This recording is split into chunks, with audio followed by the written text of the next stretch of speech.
Obligatory first-time poster, not a native speaker, so thanks for any corrections. Last week, due to work-related reasons, my husband and myself were not going to be at home Friday night. Normally this wouldn't be a problem as my 16-year-old takes care of my 8-year-old when this happens, but he had soccer practice until 8 p.m. which means he was arriving home say 9. Too late. So we had to get a babysitter.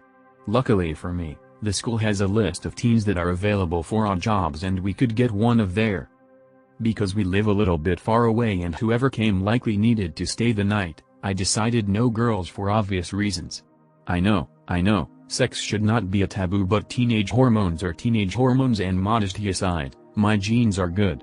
My boy is quite handsome if I say so myself, and I don't want to be a grandma before reaching the 50s. So we get a boy, a pretty decent young man, a grade below my son, super friendly, with good references. Perfect in all ways. I left Friday night trusting my awesome mama ideas. Come Saturday morning 7 a.m. and things are ... weird. First of all, my teenage son is awake. He would never, ever, not in a million years wake early on weekends. Last time I saw him do that he was 10.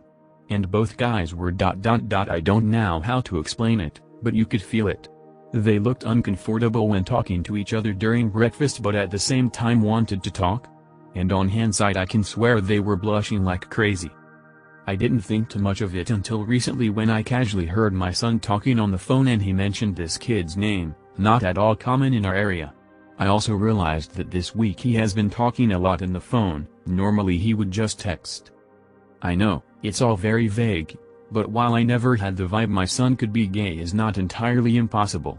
And I am sure something happened that night between them. Not a fan of learning the details on that one though. I guess time would tell, but it seems my little plan against teenage love completely backfired.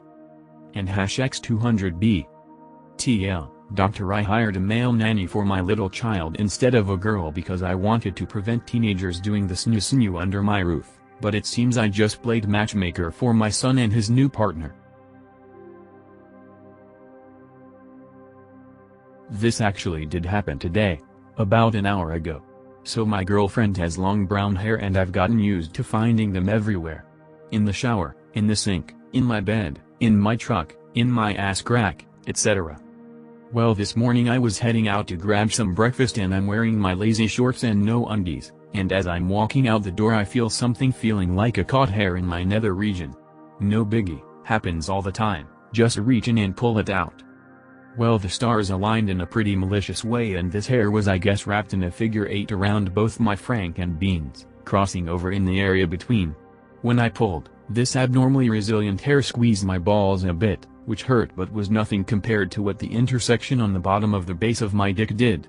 I now have a very painful paper cut at the bottom of the base of my dick and it nearly made me throw up when looking at it. Not particularly gruesome, but very unsettling by nature.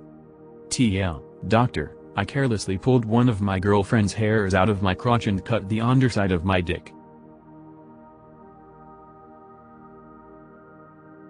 Okay, this happened like a month ago.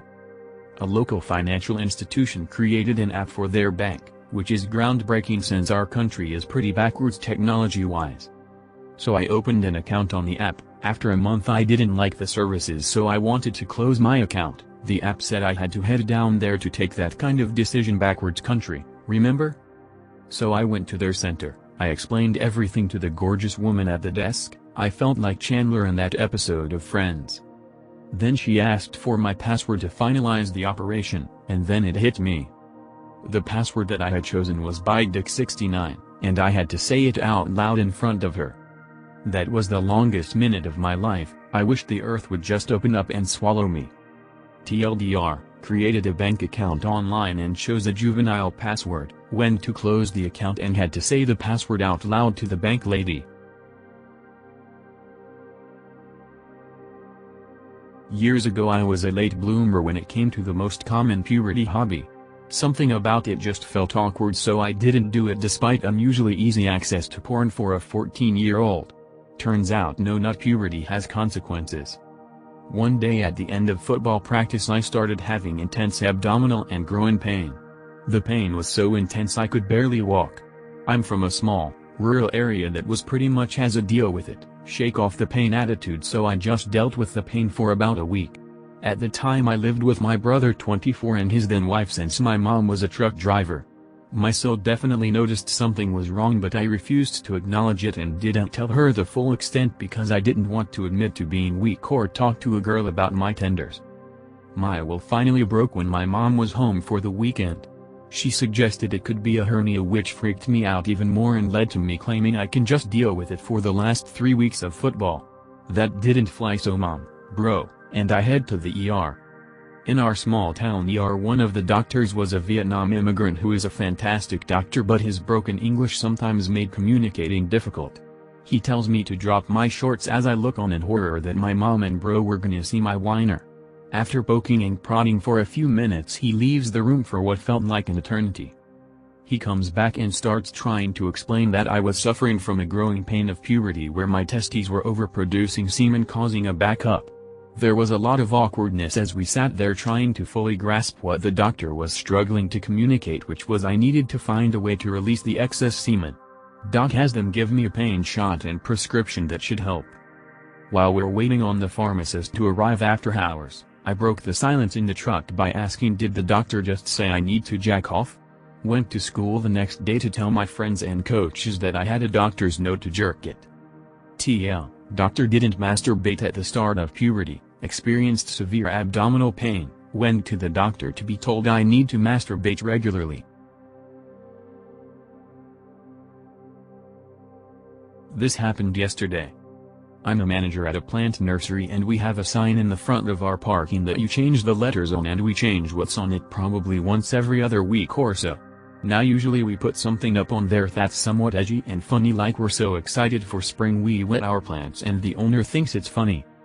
Well, on Saturday it was a pretty slow day and I didn't have very much to do, so I figured I'd start to write down some new ideas for the front sign since we were starting a sale on B&B, bald and burlapped, trees the following day. I write down some normal ideas on a piece of paper like shady deals starting tomorrow and stuff like that. Then I start to run out of ideas since I need to fill up both sides of the sign with different things. So I write down balls to the wall deals and balls deep in your soil on the paper and get a good chuckle out of it. I knew I couldn't put anything like that on the sign, so I put one of the normal sayings on the one side and didn't touch the other side because I got heavily sidetracked.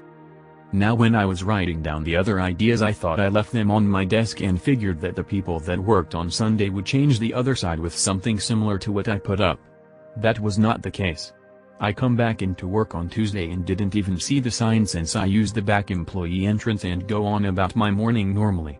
Then I get a call from the operations manager saying how the sign needs to be changed because it's vulgar and inappropriate, and if someone writes something up there again like that then they would be in big trouble. I'm quite confused at this point because I have no idea what she's talking about, so I look at the sign in the front and see balls to the wall sales in big letters out front. I immediately start laughing and think it's hilarious but understand why it shouldn't be up. Turns out I didn't leave the paper on my desk and I left it out on the counter for all the other employees to see, and they thought that since it was from management that it should go on to the sign. TL, doctor, I wrote down inappropriate sayings for the big sign at work thinking that no one would use them and someone used them.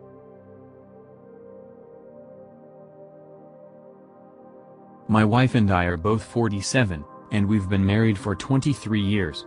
We've never intentionally passed gas in front of each other, and honestly, I have no idea how she keeps it in. Sure, sometimes they slip, but we're both private. The last several months, she's had terrible intestinal issues, and I know she's in pain because of gas. I just told her one day, look, if you need to let it go, just do it. It doesn't bother me, and you're obviously in pain. So she did, and for the first time in 25 years, she just let it go. Well, I figured if she could, why not me, right? And we shower every morning together. I felt a bad one coming on, and I was kind of on the fence. Do I let it go or should I hold it until we get out? It's an enclosed space, so I was cognizant of what might happen. I decided to just leak it out little at a time so I could judge the smell. You know what they say about best laid plans. Damn if the whole thing didn't come out all at once, and it was a full 10 seconds.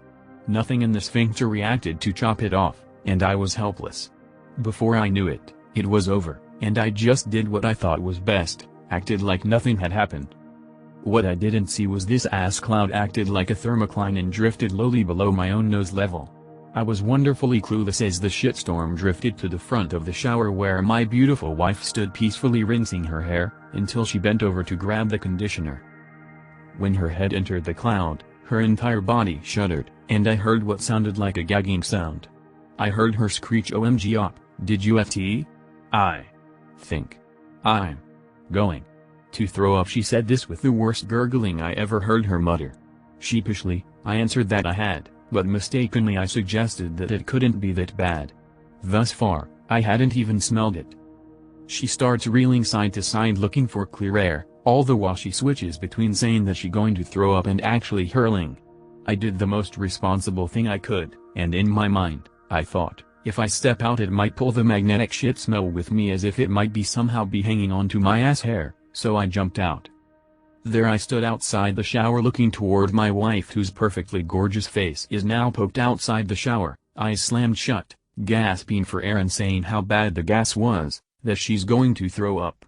All I could do was apologize over and over, her standing there naked and defenseless, hair wet and full of conditioner, standing in my stench, gagging and pseudo-hurling inside the shower. So yeah, we introduced a new rule, no tooting in the shower. And that's my true tifu story. Edit. People keep asking me why I censored FT and used other words for it. Not my choice. The sub-rules required it lol. TL, Dr. Tifu by miscalculating a FT while showering with my wife and causing her to throw up in the shower.